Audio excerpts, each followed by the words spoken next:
Right form of ভার্বের ক্ষেত্রে এরকম হয় যে যেখানে ভার্ব থাকে, যে এখানে ভার্ব ব্যবহার করার কথা বলা হয়েছে, এর পূর্বে এরকম যে লম্বা কোনো কিছু থাকে, তো এক্ষেত্রে আমি সাবজেক্ট কাকে বিবেচনা করব।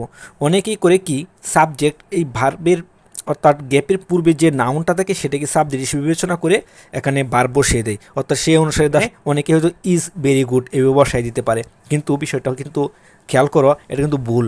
কেন? কারণ হচ্ছে এরকম যদি গ্যাপের পূর্বে লম্বা কোনো কিছু দেখো, ফ্রেজের মতো কোনো কিছু দেখো, এক্ষেত্রে তুমি করবা কি একটা টেকনিক ফলো করবা, সেটা হচ্ছে এক্ষেত্রে দেখবা সর্বপ্রথম যে প্রিপোজিশনটা আছে, এখানে হয়তো বা আরেকটি প্রিপোজিশন থাকতে পারে, তাহলে এক্ষেত্রে প্রিপোজিশনগুলোর প্রথম যে প্রিপোজিশনটা আছে সেই প্রিপোজিশনের পূর্বে যে নাউন বা প্রনাউনটা থাকবে সেটা কিন্তু এই ভার্বের সাবজেক্ট হিসেবে গণ্য হবে। তাহলে the students third person plural number, তাহলে এখানে বি ভার্ব মানে হচ্ছে am, is, are, was, were, তাহলে প্রেজেন্ট টেন্স যদি হয় তাহলে কী ব্যবহার করতে হবে? আর ব্যবহার করতে হবে, কারণ দ্য স্টুডেন্টস রয়েছে, দ্য স্টুডেন্ট থাকলে কী হইতো? ইজ হইতো। পরবর্তীতে আরেকটা এক্সাম্পল লক্ষ্য করো, যেটা যশোর বোর্ড 2023 সালে এসেছিল।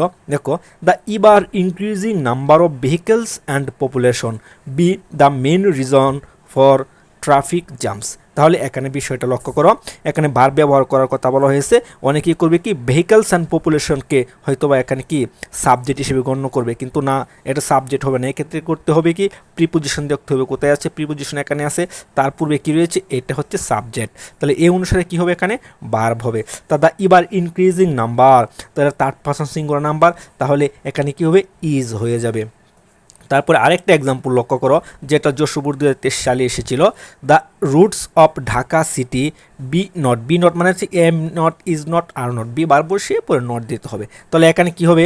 ঢাকা সিটি অনুসারে অনেকে দিতে হবে the routes of Dhaka city is not spacious, Dhaka সিটির রুটগুলো কি স্পেশিয়াস না, অনেকে হয়তো ইজ দিয়া দিবে, কিন্তু এটা ভুল হয়ে যাবে। এক্ষেত্রে করবো কি প্রিপোজিশন কোথায় রয়েছে সেটা খুঁজে বের করতে হবে। তারপরে কী রয়েছে? দ্য রুটস থার্ড পারসন কি প্লুরাল নাম্বার, এখন আর নট স্পেশিয়াস।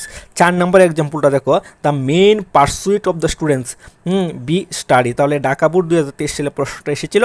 তাহলে এখানে কি দ্য স্টুডেন্টস রয়েছে, এখানে আর দিয়ে দিতে পারে অনেকে, কিন্তু আর দিলে এটা ভুল হয়ে যাবে। করতে হবে কি এক্ষেত্রে আমাকে এখানে খুঁজে বের করতে হবে কোথায় প্রিপোজিশন রয়েছে। প্রিপোজিশনের পূর্বে যে নাউনটা বা যে ওয়ার্ডটা থাকবে, যেটা থাকবে, যে ফ্রেজটা থাকবে, সেই অনুসারে কী হবে? ভার্ব হবে। সেই অনুসারে ভার্ব বলে এখানে কী হবে? The main pursuit third person singular না, বা এখানে কী হয়ে যাবে? ইজ হয়ে যাবে।